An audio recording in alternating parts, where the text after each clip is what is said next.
महामास के शुक्ल पक्ष की जय एकादशी की जय हो। जय एकादशी कथा करो। आपने अच्छी लगे तो लाइक और सब्सक्राइब जरूर कर दो।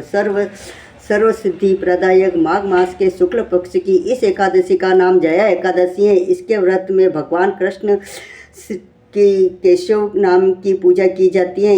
इस व्रत को करने वाले को भूत प्रेत पिशाचन आदि निष्कृष्ट योनियों में जाने का भय नहीं रहता है और अनेकों जन्म के पाप नष्ट होकर इस लोक और परलोक में सभी सुख प्राप्त होते हैं। धर्मराज युधिष्ठिर ने भगवान श्री कृष्ण से कहा, हे कृष्ण जनार्दन, आपने माघ मास के कृष्ण पक्ष की षटशिला एकादशी का अत्यंत सुंदर वर्णन किया। अब आप कृपा करके माघ मास के शुक्ल पक्ष की एकादशी का क्या नाम है, व्रत की विधि और उस दिन कौन से देवता का पूजन किया जाता है, विस्तार पूर्वक कहिए। श्री कृष्ण भगवान बोले, हे पांडुपुत्र, इस एकादशी का नाम जया है। इसका व्रत करने से मनुष्य ब्रह्म हत्यादि पापों से छूटकर स्वर्ग को प्राप्त करता है।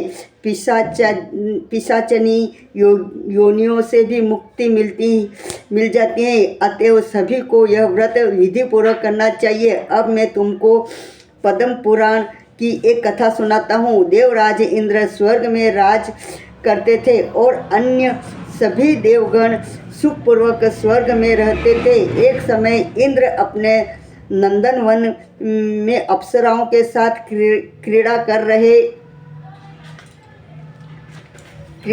थे और गंधर्व गान कर रहे थे। उन गंधर्वों में प्रसिद्ध पुष्पदत्त तथा उनकी कन्या पुष्पावती और चित्रसेन तथा उसकी स्त्री मिलन भी थे। मलिन का पुत्र पुष्पवान और उसका पुत्र मूल्यवान भी उपस्थित थे। उस समय पुष्पवती मूल्यवान को देखकर मोहित हो गई और काम वर्णों से चलायमान होने लगी।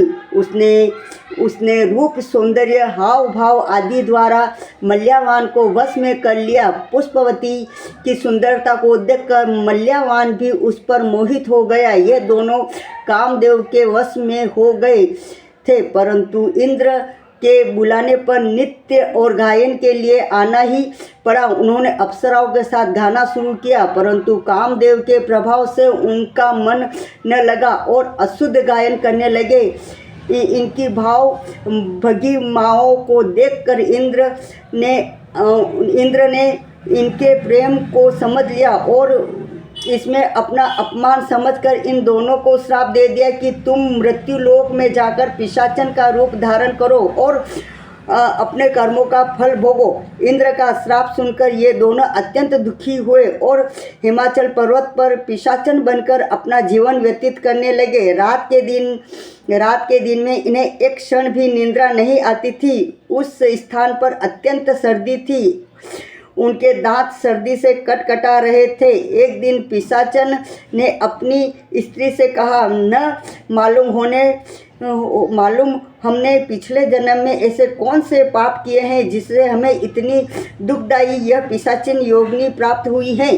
देवयोग से एक दिन माघ मास के शुक्ल पक्ष की जया नाम की एकादशी आई। उस दिन इन दोनों ने कुछ भी भोजन नहीं किया और न कोई पाप कर्म ही किया। वे दोनों अत्यंत दुखी मन से पीपल के वृक्ष के नीचे बैठे रहे। जब सूर्य नारायण अस्ताचल हो चले गए तब रात्रि भर इन दोनों को सर्दी के कारण निद्रा भी नहीं आई। दूसरे दिन प्रातःकाल होते ही इस व्रत और रात्रि जागरण के प्रभाव से इनकी पिशाचन देह छूट गई और अत्यंत सुंदर वस्त्रों तथा आभूषणों से अलंकृत होकर दोनों ने स्वर्ग लोक को प्रस्थान किया।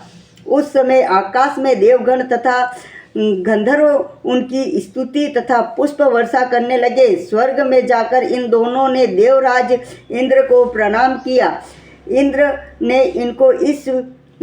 ने इनको उनके प्रथम रूप में देखकर अत्यंत चकित होकर पूछा, तुमने अपनी पिशाचन योनि से किस प्रकार छुटकारा पाया है, सब हाल बताओ। यह सुनकर माल्यवान बोले, हे देवेंद्र, भगवान विष्णु की कृपा और जया एकादशी के व्रत के प्रभाव से हमारी पिशाचन देह छूटी है। तब इंद्र बोले, हे माल्यावान, भगवान की कृपा और एकादशी के व्रत करने से केवल तुम्हारी पिशाचन योनि छूट गई है, वरन हम लोगों के भी वंदनीय हो गए हैं। भगवान विष्णु और शिव के भक्त हम लोगों के लिए भी वंदनीय हैं, अतः आपको धन्य है। अब आप पुष्पावती के साथ जाकर विहार करो। श्री कृष्ण ने अंत में कहा, हे राजा युधिष्ठिर, इस